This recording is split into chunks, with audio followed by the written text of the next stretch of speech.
So, I have something new to show off. I'm calling this the Shattered Behemoth. So, obviously, it's derived from this puzzle, the Behemoth, from Ben Streeter, by adding several additional cuts. So, you can see these centerpieces. Let's just go through the cuts.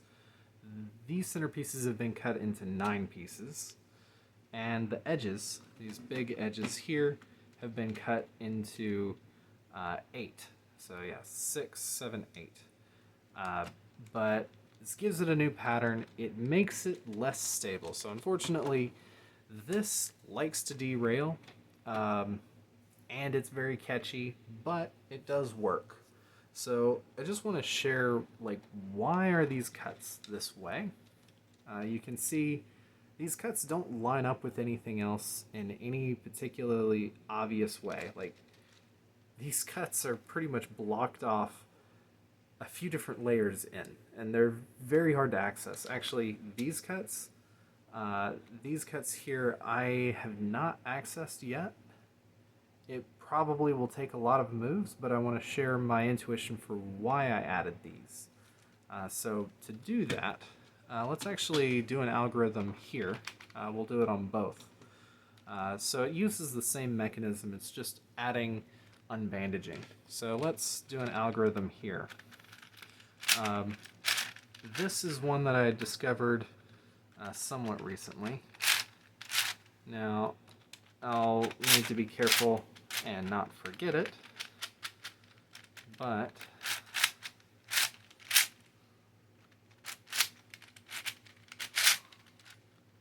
okay.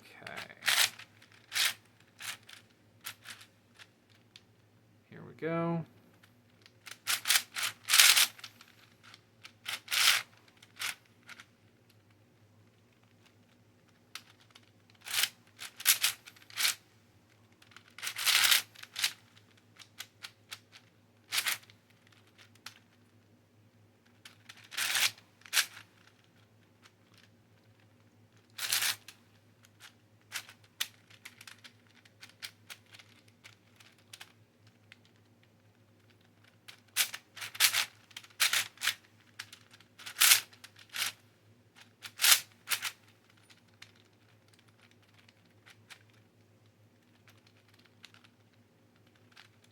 Have I forgotten something already?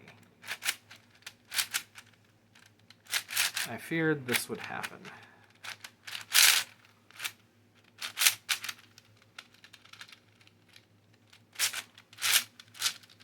There we go. Okay. No wait. I need to do this.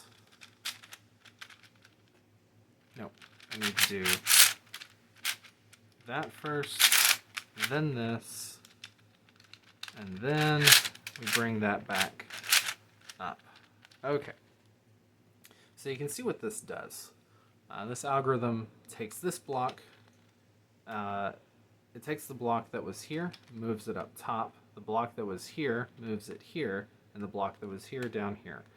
And it moves around petals and centerpieces in these 3 places and rotates by 180 degrees these 2 big corners. This is where you can see the cuts. So the large corners here, that cut is added here. These big edge pieces, you can see that one of these edges, if we compare it to this edge, it has a petal that corresponds to a petal there and a petal there, and then the cuts that went into the large edge, the large corner here, are then replicated up here. That is one of those cuts. And then there are 3 more added to it. These are much harder to access, but I'm pretty sure you can reach them. It's still an open question. This puzzle is really hard to analyze, but we can, let's just demonstrate this by doing this algorithm here. So it is very catchy, and it might derail on us, but it does work.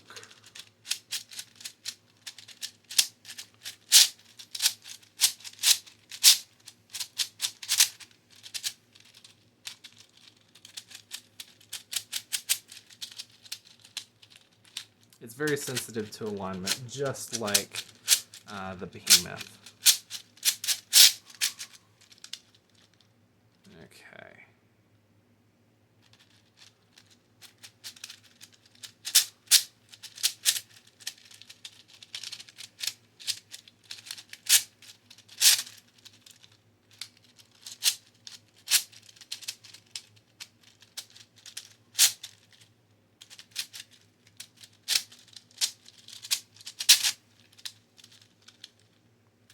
Okay. And we need to bring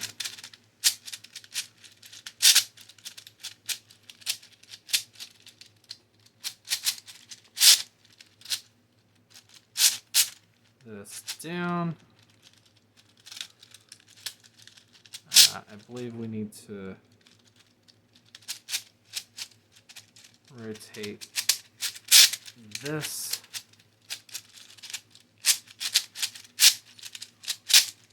around like so. And now we're ready for that cut.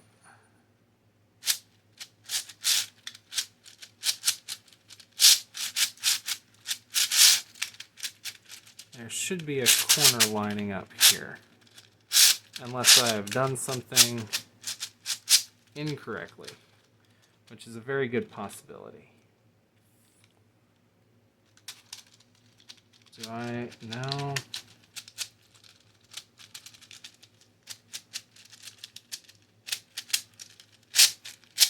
Here. We will do more of a demonstration while I'm trying to find the correct sequence. So let's back out of this a little bit.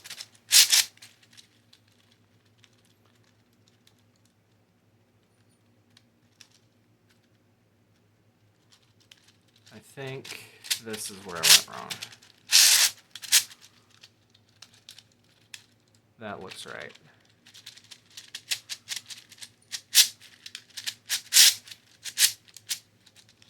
Okay. Yeah, this is correct. So we haven't used any of the stored cuts just yet, but we will in a moment. So once we get to this point, I think now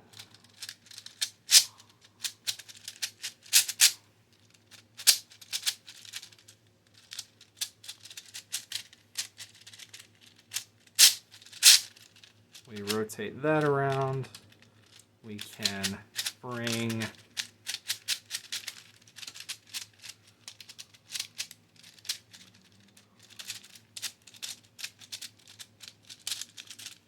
this isn't blocked, but it doesn't want to align.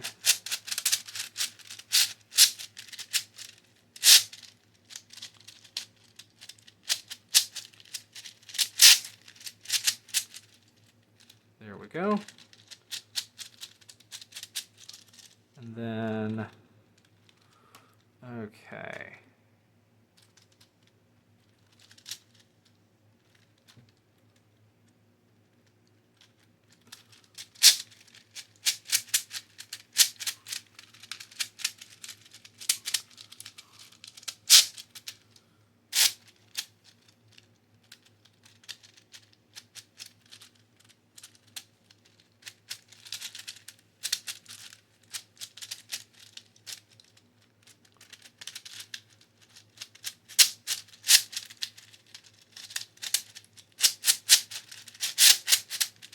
Sometimes, like, it's very catchy, and then once it gets going, it'll actually work really well, and then it'll catch again. So, not necessarily something that's fun to play with, but it's functional.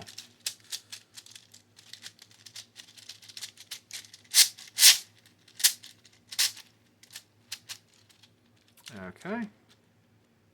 And then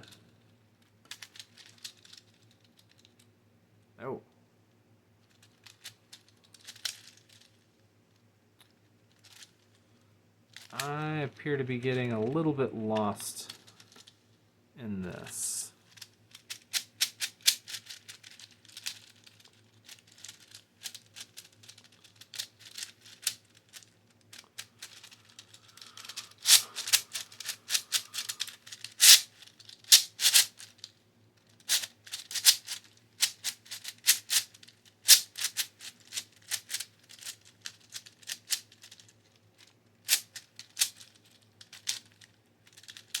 So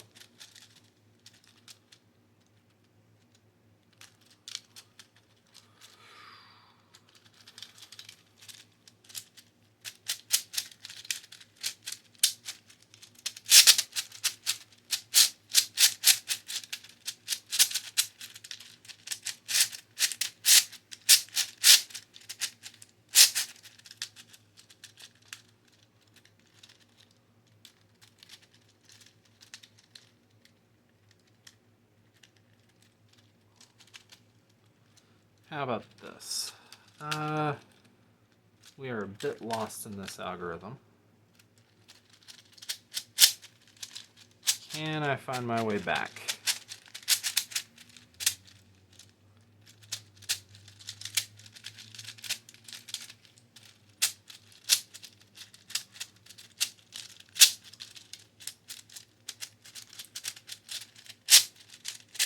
So one thing about deep cut puzzles is they're very easy to get lost in because both halves are participating in the scramble. Or I should say, you're turning half the puzzle, so it's very easy to get mixed up and lose which half you want to hold fixed. So usually you want to pick a piece that you want to hold fixed. For this, I'm keeping track of where this piece is.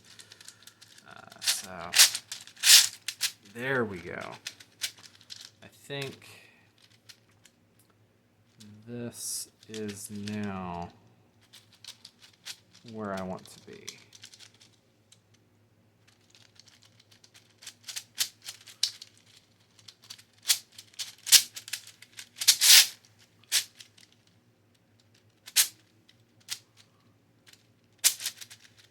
There we go. Okay. I am no longer lost.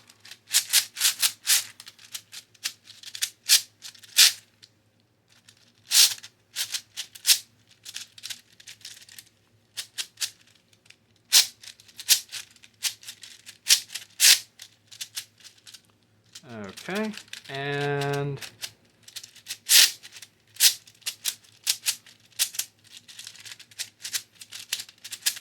yeah, still catchy, and it is still breaking in, so some pieces stick to each other. Okay, we have reproduced it. I got a little lost in that algorithm, but you can see here, this cut is now active. So now, if we line that up, it can now participate in the scramble.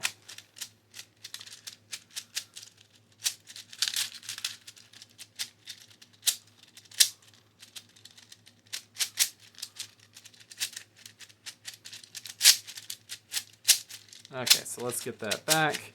So, most of these stored cuts have not broken in. You can see there's a little bit of plastic that has been sanded that is coming out of the puzzle still. But, again, not terrific, but it is functional. So let's do a complete turn of this. That will help break in at least that stored cut. Every time you get to a new possible turn, it catches because it wants to try and turn in some other way. And let's take a look at these petals that are part of the big edges that have been broken apart. You can see now this cut here will break that off from the rest of that. And now this big edge is playing much more of a role like the centerpiece. I say center. these big corners.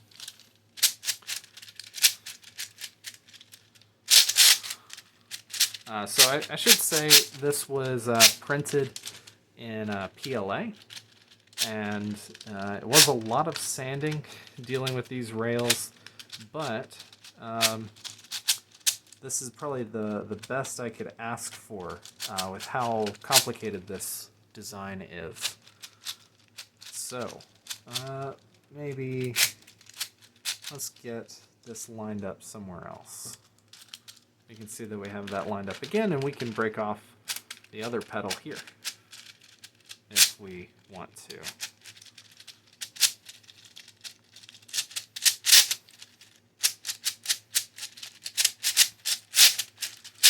Let's see if,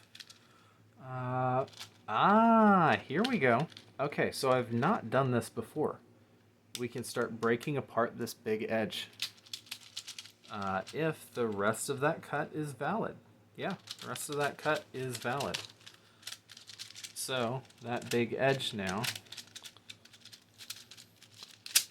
is participating.